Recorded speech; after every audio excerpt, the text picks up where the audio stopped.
Greetings, my peeps, and welcome to the All Things Basketball Podcast with your boy GD. In this episode, I will finish up my Week 12 recap, Thursday through Sunday's games, as well as the first round of All-Star voting. We'll break that down. And also, I'll give you my mid-season awards, guys. My mid-season awards for all the major awards. So just sit back, relax, and enjoy the show.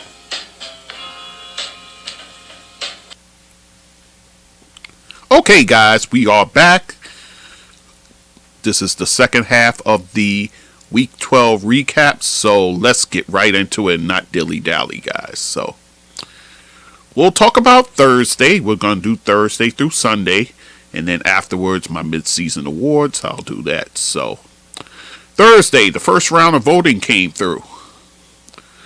So, we'll deal with the Western Conference front court.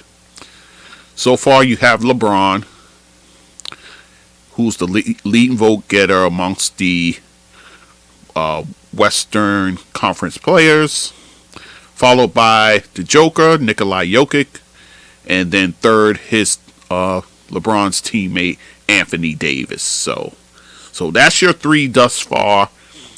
Bringing up the rear in order, Zion Williamson, Andrew Wiggins, Paul George, Lauri Markkanen, Draymond Green, Kawhi Leonard, and Kevin Looney. So,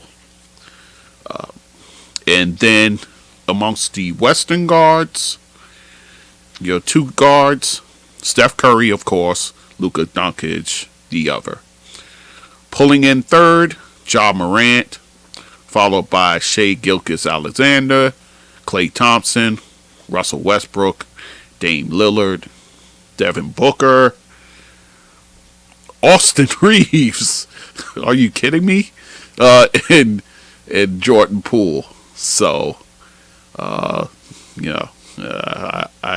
can criticize a fan voting, but that's a exercise in futility.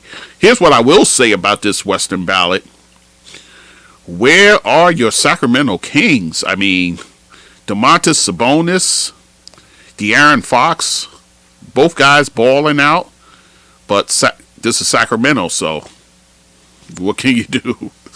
You know, that's like basketball Siberia, so to speak. So, but nonetheless, and here's my theory. I think the Western Conference, the front court and the guard position, I think those are going to stay just as they are. I don't think there'll be any movement between these next two rounds and then the final voting. I don't think there'll be any movement whatsoever. I think that's your starting five right there of LeBron, Jokic, Anthony Davis, Steph Curry, and Luka Doncic. So, Anthony Davis is soon to return, so, I mean, you'll have that in your cap. So, but I think that's the way it's going to shake out. So, what'll be interesting to see is how the reserves shake out is in that regard. So, but I think that's going to be the your starting five for sure. Now in the East, I talked about that front court, how you have four guys that are, pretty much MVP candidates and balling out. So, let's see how this voting shook out thus far. See how it's shaped up. First is KD, Kevin Durant, who he's the leading vote getter in the East right now. So that could change. It could fluctuate. We'll see. Then coming in second, Giannis Antetokounmpo, Joel Embiid, and close behind him in fourth, Jayson Tatum. So in the early round of voting, it will look like Jayson Tatum is the odd man out. But I wouldn't rule that out completely, guys, because, again, you got another few rounds and then the final voting. So, and the numbers look very close, guys. So, that can flip out any type of way. So, I wouldn't even be surprised if... I think the top two guys will be there. But I think between Tatum and Embiid, that could flip-flop for these next few rounds. So we'll see what goes there. And then on down from 5 to 10, we have Jimmy Butler, Pascal Siakam, Kyle Kuzma, Paolo Banchero. You have him. And then you also have Nick Claxton and Jared Allen. So that's bringing up your rear, guys. Okay? So, and now for the guards. This was kind of a surprise to me. So, but let's talk about it.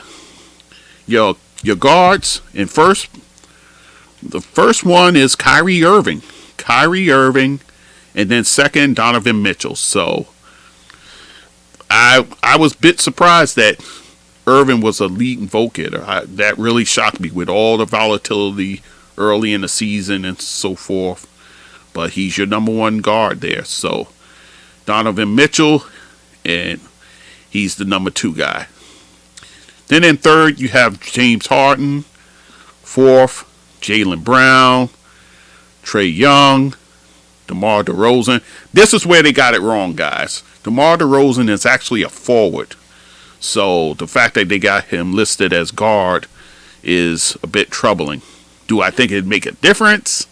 I doubt it, but they do have him listed wrong. 7th, LaMelo Ball, Therese Halliburton, Derrick Rose. And then in last, 10th, Donovan Mitchell's backcourt mate, Darius Garland. So that's the voting for the East. And what stood out to me? No Knicks. No Knicks amongst the, well, let me not say that. Not the Knicks you expected. Jalen Brunson, no sign of him.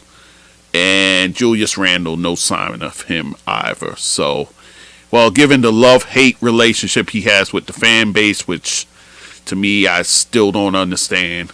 The man has been balling out all season long, so I don't even get that part of the equation. But nonetheless, none of these guys amongst the top 10. So, what I'll say in the East, I think, again, in the front court, I think it'd be volatility.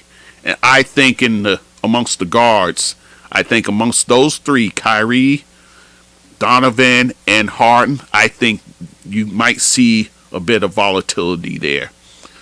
Maybe Jalen can sneak and push the 3 up top. I'm not banking on it, but it's possible. But yeah, so I see more volatility in the East than I see in the West, basically. So, all right, guys. So that's my breakdown of the All-Star voting. So let's talk about Thursday. Has 4 games, but a bit of injury news. Actually, quite a bit of injury news here and other news as well. So Bradley Beal, I talked about him in the last episode, out for at least a week with that hamstring. So they're going to reevaluate him in a week.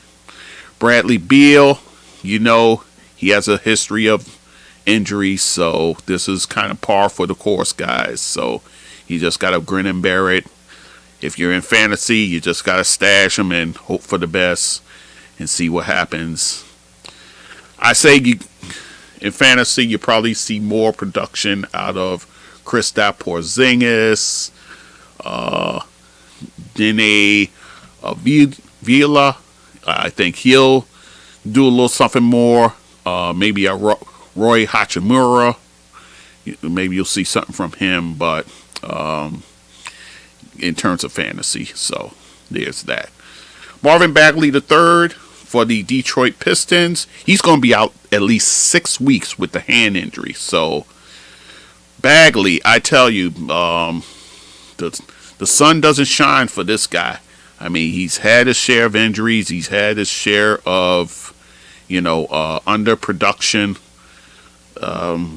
Yeah, so it's been kind of rough for him. So he's going to sit out 6 weeks, guys. So We're talking about probably after the All-Star game, possibly you'll see him, and we'll see what happens there. Devin Vassell, the young promising guard for the Spurs, out indefinitely with the knee. They're talking about they need to do an arthroscopic procedure, so no timetable for him. So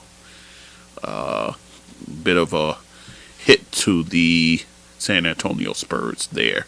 In his place, I guess maybe a Josh Richardson. He gets some more play. Jeremy Sochan, the rookie, he gets some more looks. So, but tough break for the young kid.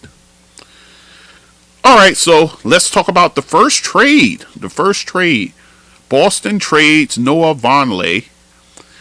They trade him the power forward center, the big, and some cash considerations to the Spurs. In fact, we just talked about the Spurs for a future conditional second round pick. So Boston moves Noah Vonleh.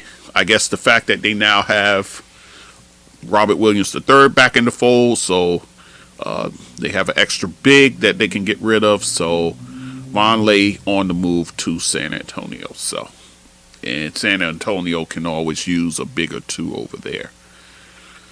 Marcus Smart for Boston Celtics fined $35,000 for inappropriate language towards a ref after his second technical foul with about 2 minutes and 46 seconds left in the third quarter of that blowout loss, 150 to 117, that Boston took to the Oklahoma City Thunder. So you know, a little frustration there. So Marcus Smart, his wallet gets lighter, compliments the league office. So, all right, let's talk about the games. There were only 4, so I guess we can cover the 4 games, and one of them is definitely one a head scratcher. So we'll get into it.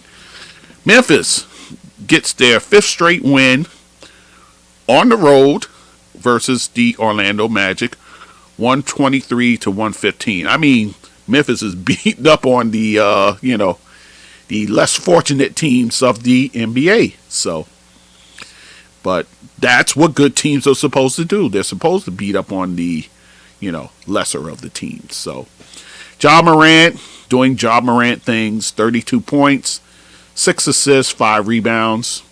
Jaren Jackson Jr., man, I tell you, this guy, when you have him healthy and ready to go, this Memphis Grizzly team is dangerous. 31 points, 10 rebounds, 3 blocks for him. So Memphis gets the win there. Excuse me. Jayson Tatum gets 29 points, 14 rebounds, 10 assists. So he gets the triple-double there. Kind of a rare one for him. And by the way, he had 2 blocks as well, as Boston blows out Dallas on the road, 121 to 95. So after that shellacking that they took,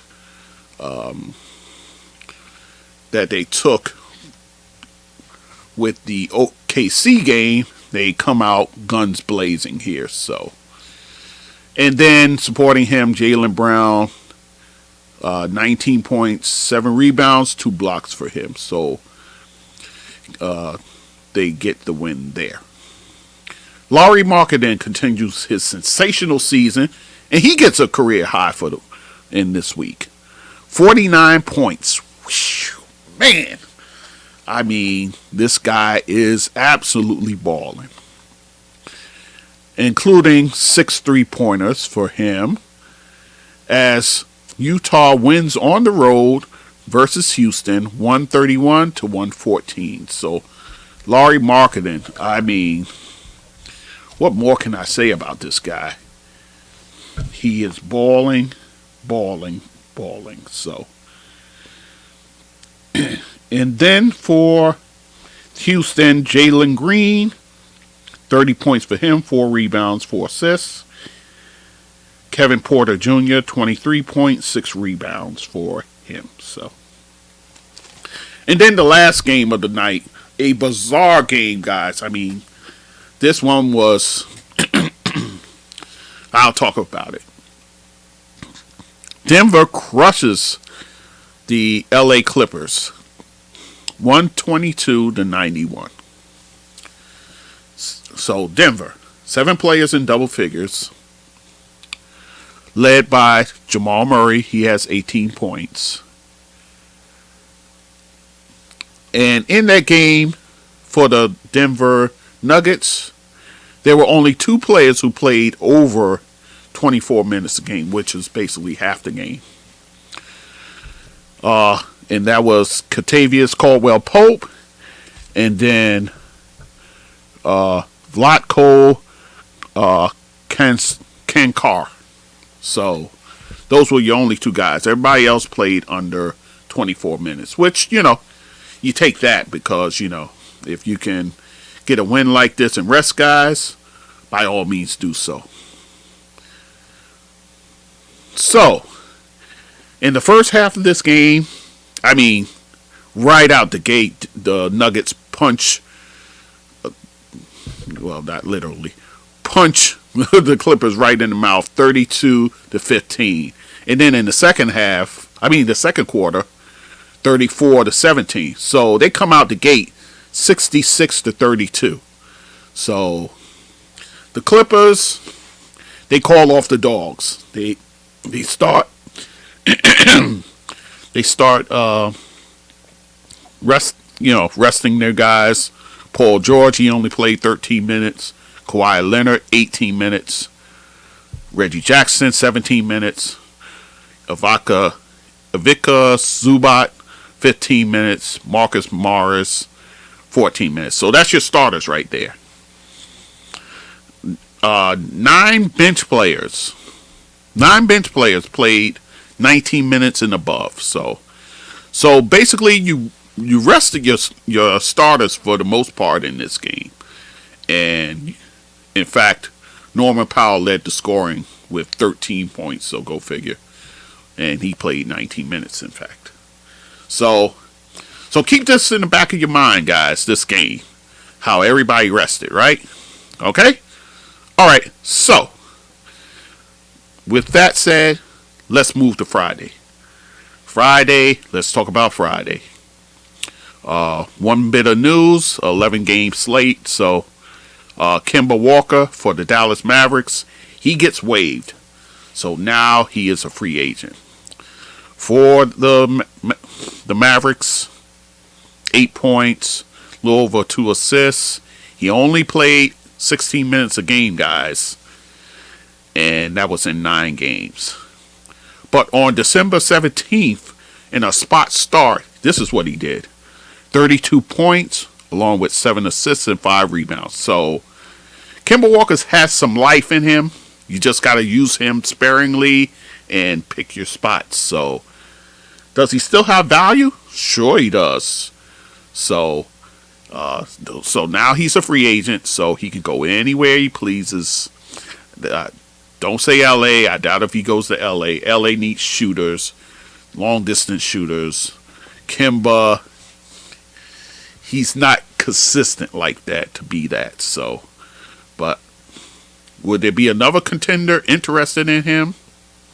Sure, why not? So, we'll see what happens with him. So, with that said, let's talk about the games. So first game I wanted to highlight because I just talked about them. In a 128-115 loss to Minnesota, the LA Clippers sits out Paul George and Kawhi Leonard in that game. So I say this to say, guys, the night before, so they play a back-to-back. The night before, Paul George 13 minutes, Kawhi 18 minutes. So you would think they'd be able to play this back-to-back because it's not like they had a 30-plus minute game or so forth. But the Clippers choose to sit them. And these are 2 games against Western Conference, opponents here. So these are the kind of games you might want to show up for, because if the playoffs come, you may have to face one of these teams. Minnesota, they're teetering right now, so it's possible you may or may not face them. It depends. But nonetheless, unless maybe play on, maybe you get matched against them and play in. And then remember, Minnesota's without Karl Anthony Towns. And actually in this game, Anthony Edwards, he had a left hip injury in the third quarter. So you didn't even get the full brunt of the Timberwolves' power. And yet they get this lopsided win. Rudy Gobert, 25 points, 21 rebounds, 2 blocks. By far his best game as a Timberwolf. Why? Because he had his way inside.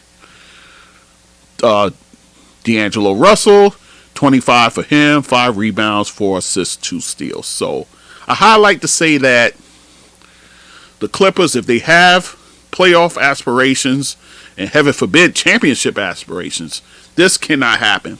I understand, I get it, I know Kawhi, I know you want to be careful with him and those knees, but come on, guys. I don't know.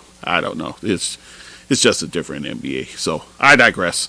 All right, let me continue because my time is dwindling here. The Charlotte Hornets score, from what I hear, a record 51 points, or a tie of a record 51 points in the first quarter, as they get an upset road win at Milwaukee, 138-109.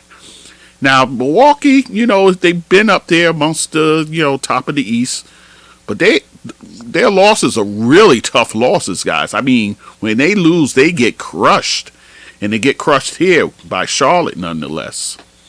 Terry Rozier goes off, 39 points, includes 6 threes with 4 assists. LaMelo Ball, nice game for him, 24 points, 7 threes for him. So they were just launching it from deep. And he also had 12 assists, I'm sorry. So, and then leading the way for Milwaukee, Bobby Portis, who we all know he loves it there in Milwaukee there, 19 points and 12 rebounds for him. So, Nikola Jokic, 28 points, 15 rebounds, 10 assists. So he gets the triple-double along with 2 steals as Denver beats Cleveland 21-28.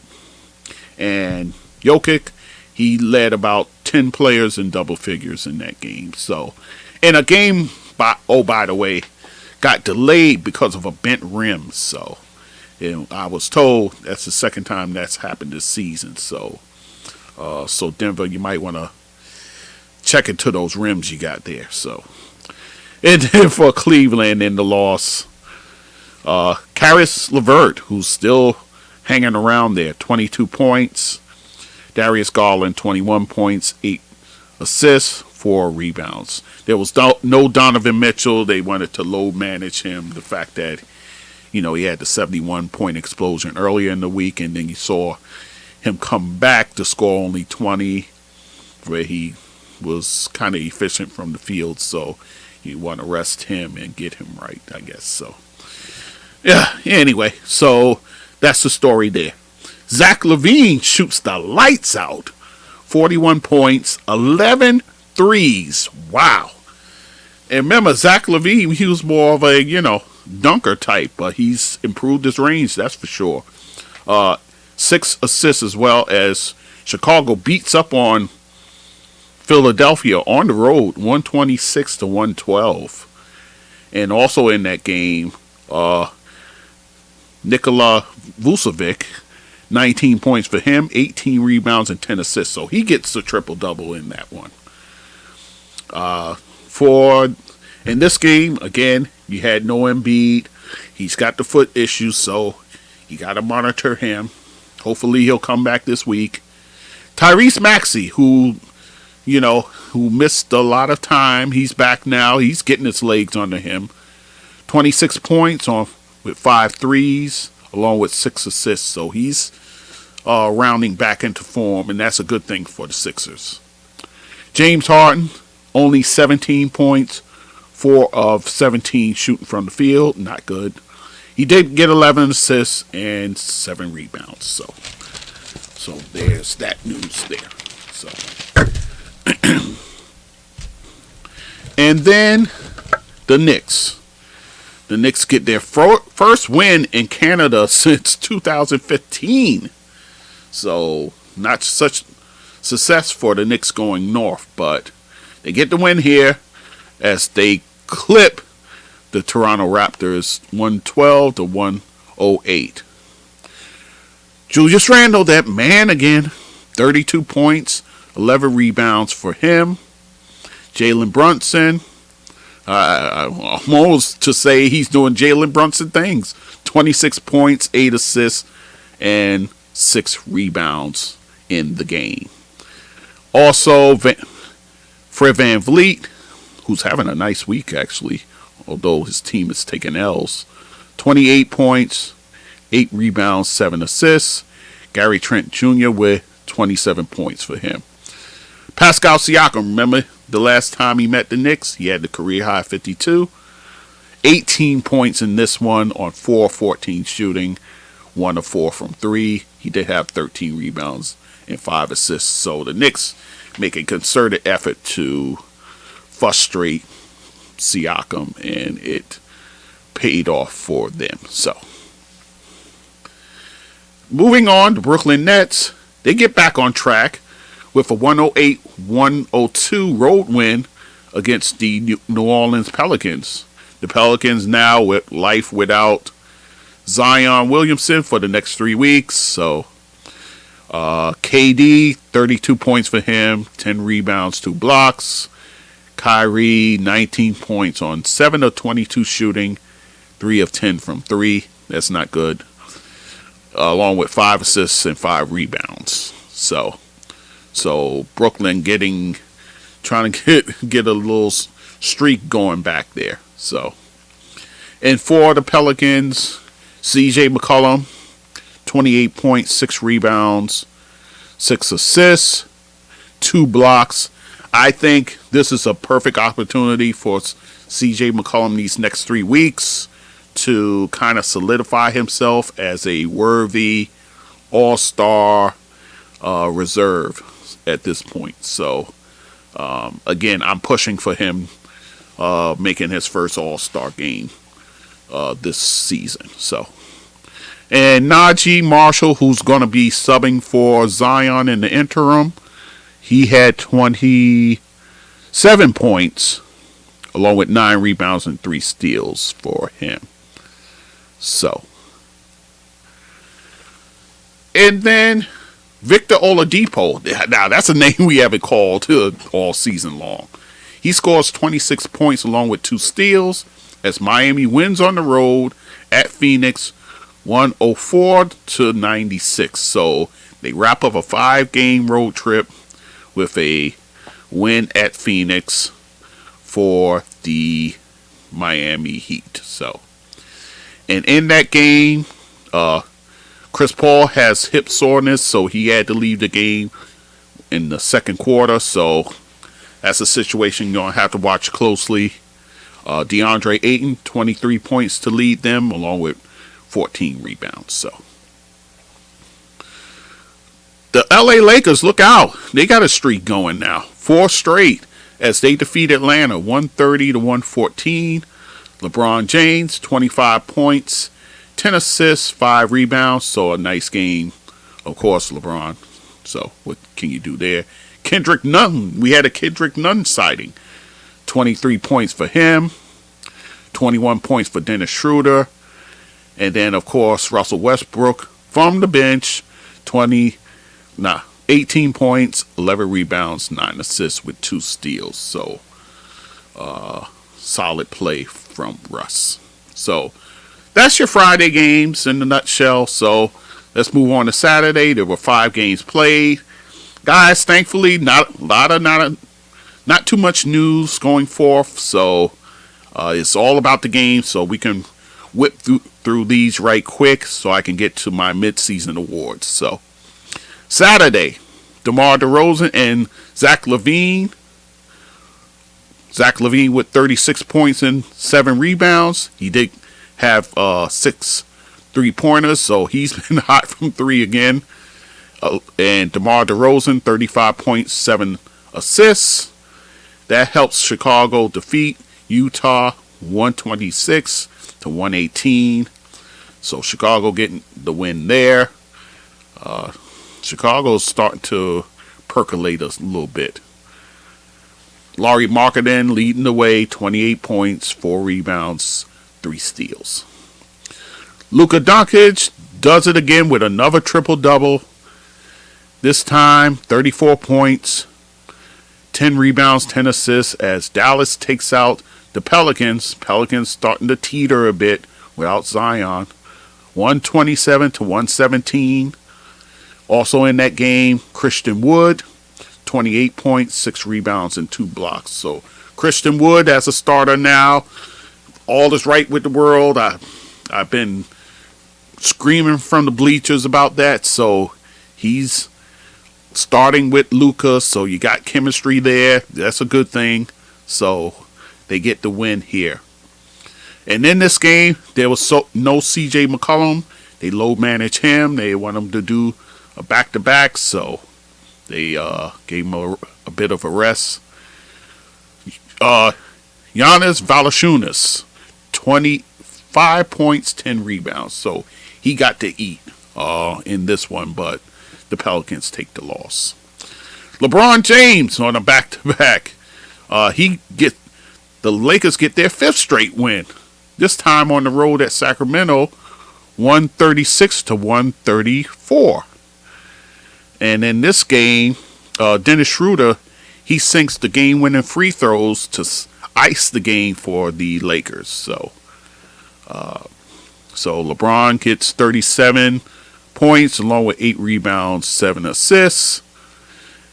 Thomas Bryant, who's been playing very well as a big in that lineup there, 29 points, 14 rebounds for him.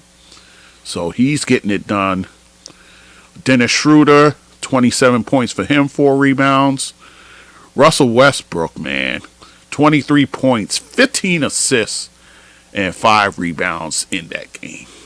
And then for the Sacramento side, De'Aaron Fox still balling, 34 points, 9 assists.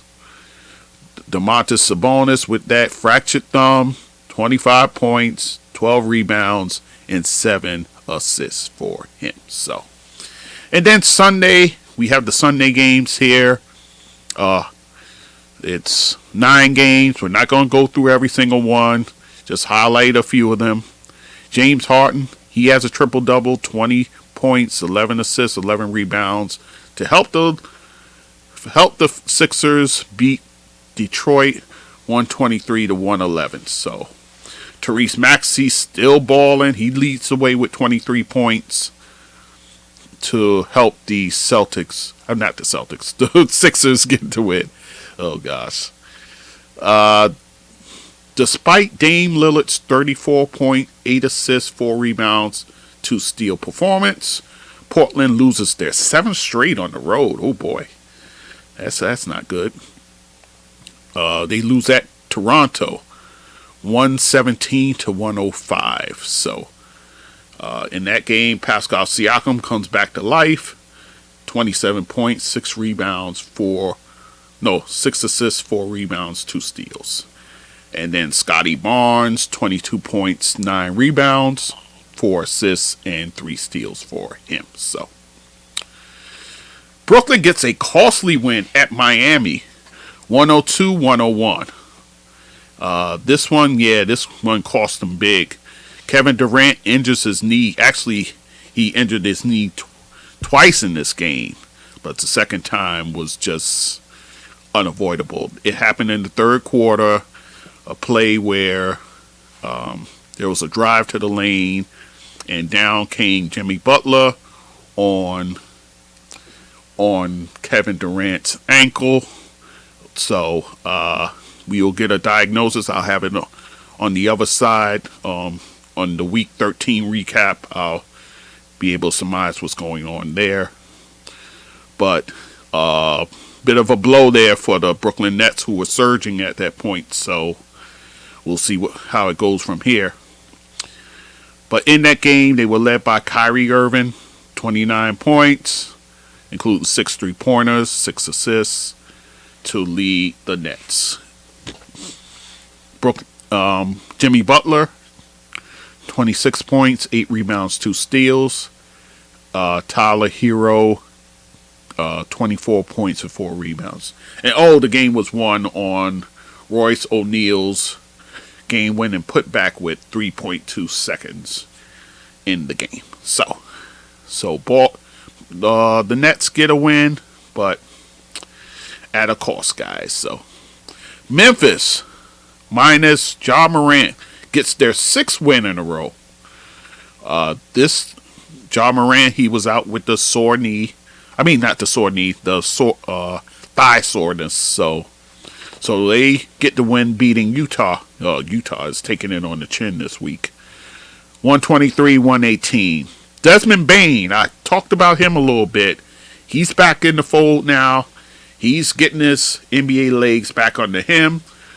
24 points, 9 assists, 6 rebounds, and 2 steals for him. And then Jaren Jackson Jr., he's doing his thing. 19 points, 9 rebounds, 5 blocks, and 3 steals. So a nice, tasty line for him. And then in the loss, Lauri Markkanen, 21 points, 8 rebounds, 2 blocks. Shai Gilgeous Alexander drops 33 points, 5 assists, 5 rebounds, 2 blocks, as OKC gets the upset win versus Dallas.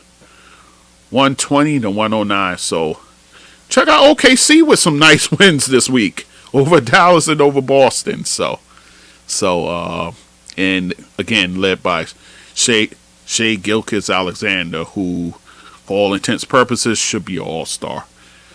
And leading the way for, by the way, there was no Luka in this game. He had an ankle issue, so he rested up. Christian Wood therefore went off, 27 points and 16 rebounds. So that's typical of Christian Wood, back in his Houston days there. So, and then the Clippers lose their 6th in a row. I tell you guys, they're taking on water right now. I tell you.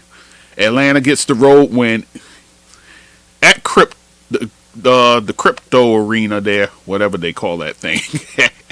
112-108. Trae Young, 30 points with 8 rebounds. And actually no Paul George in this one. He had the hamstring issue.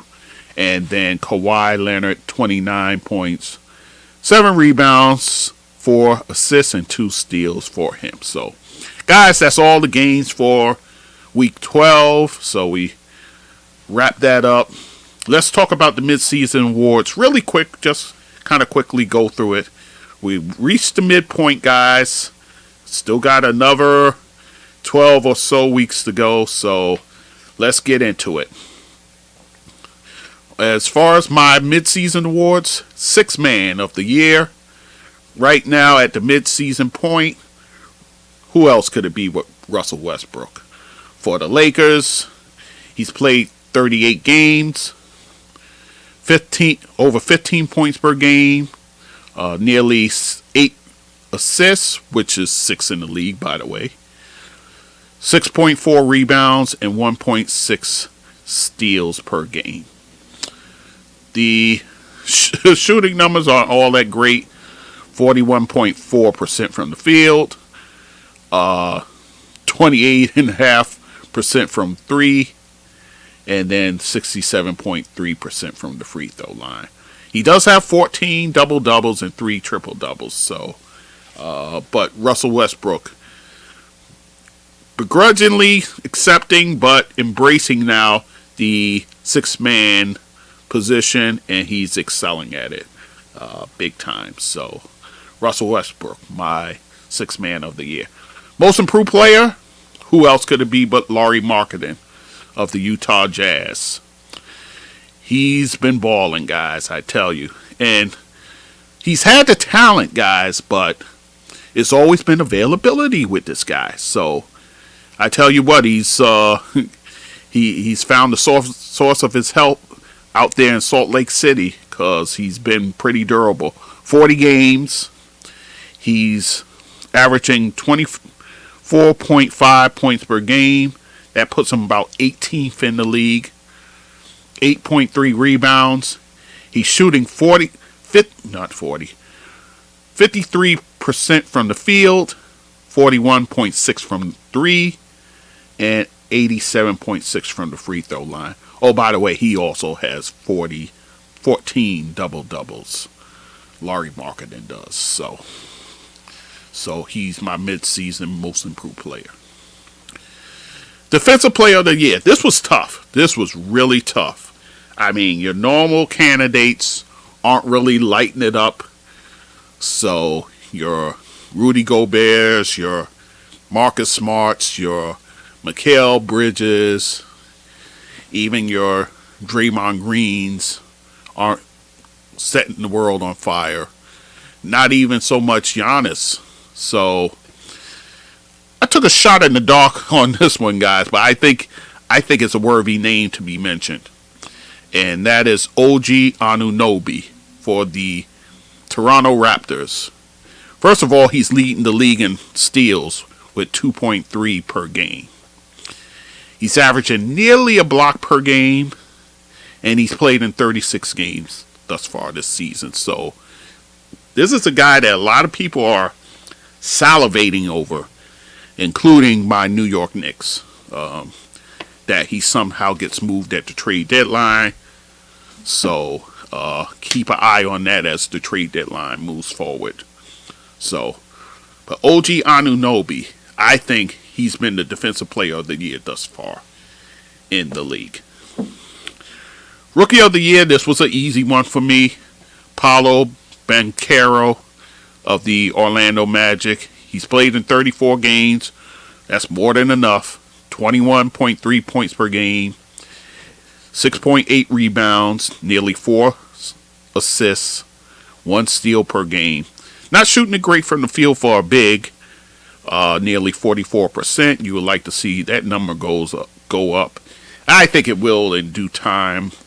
It's just the volatility at point guard over there for Orlando. So, and getting to know Banchero and his sweet spots. So, shooting at 31.7% from 3-point range, but it's not a lot of volume, guys. So I wouldn't pay attention to that. 75.7% from the free throw line, and he does have 6 double-doubles on the season. So Paolo Banchero, my mid-season rookie of the year. Coach of the year, you try to get cute with it, but at the end of the day, you got to give it to the guy who has the number 1 team in the league, and that's Joe Mazzulla for the Boston Celtics. People will say, oh, but he had a stacked team, and the team went to the Eastern Conference Finals. They went to the NBA Finals, I'm sorry. So how can you pick him? He wasn't the coach last year. It was Ime Udoka. So he comes into a situation where, the system is set and so forth. But he had to play he had most of that first half of the season without one of his best defenders in Robert Williams III. So he has his team right now, from where I'm reading, 29-12. That's number 1 in the NBA. He had an 8-game streak, a 5-game streak, and a 4-game streak thus far. They're 16-5 at home. You like to see those type of numbers. They're 4-0 in the division. So they're They're beating the teams they're supposed to beat within the division. And they're 13-4 against Western Conference teams. Well, I found that pretty interesting. So they're getting it done against those Western rivals. So very interesting there. And they have a nearly 6 point differential as far as their scoring against their opponent's scoring. So you always like to see the plus on that. So Joe Mazzulla, I mean, I like Willie Green. I don't like right now that they're sliding a bit. So there's that. Maybe you could give some consideration to a Rick Carlisle, who's got Indiana playing above their skis right now. So, I think it's Mazzulla. I think no question about it, it's Mazzulla. So, and then your MVP. Your MVP, I feel good about this because it's my preseason MVP. Luka Doncic, I think, is the midseason MVP thus far from the Dallas Mavericks. His team is 23-18. That's fourth in the West. That's fine. That's good. If the season ended and they were fourth in the West, I think that's enough to get him the MVP trophy. I understand. I get it. Denver is like right now the top team in the West. You got Nikola Jokic, a 2-time winner, by the way. But I'm playing this game. The NBA probably will not give the Joker a third one in a row. I'm playing that game. So, I mean, he has the numbers. He leads the league in triple doubles. He has his numbers for the most part. They're a little down because he has help now. So, I think that him having the help actually kind of hurts him, as crazy as that sounds. So, yeah. So I think from here on in, it's Luka's to lose. I understand. I get it. I know what Jayson Tatum is doing over there in Boston. KD, I know he could have been a strong candidate, but he's hurt again. So you have that in the equation. So, yeah. So I'm going to ride this horse until the last game of the season. So let me go over Luka's numbers. 37 games he played, 34 points. He's leading the league in scoring, 8.8 rebounds, 8.7 assists. That's fourth in the league. 1.6 steals, nearly 50% from the field. Again, I say a guy shooting the volume of shots that he's shooting, that's pretty good. 35.5% from the field from three. That you'll take that.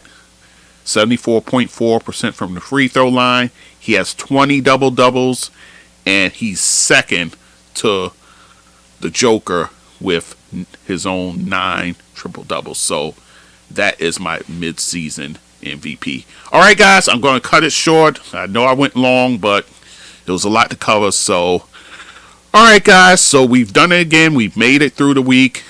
It's been all good. So, all right, so we'll see how it goes. I know I owe you guys some player spotlights. I actually have one in the hopper that I need to push out. So we'll try and get that done. And, guys, we're at the midway season, guys. We're just revving up just before the All-Star game. So things are starting to get interesting. So, all right, guys. So I'm going to cut it off here. Once again, I thank you for listening. And as always, be safe and take care. So, my peeps, if you like what you're listening to, you can go to my website, www.allthingsbasketballwithgd.com. You can also email me at thatsportsdudegd@gmail.com. To support this podcast, you can go to my PayPal, and that email is thatsportsdudegd@gmail.com.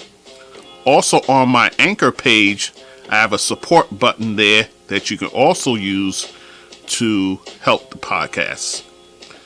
I'm on all the major platforms like Anchor, Spreaker, Google Podcasts, Amazon, SoundCloud, YouTube, Castbox, Radio Public, Podchaser, just to name a few.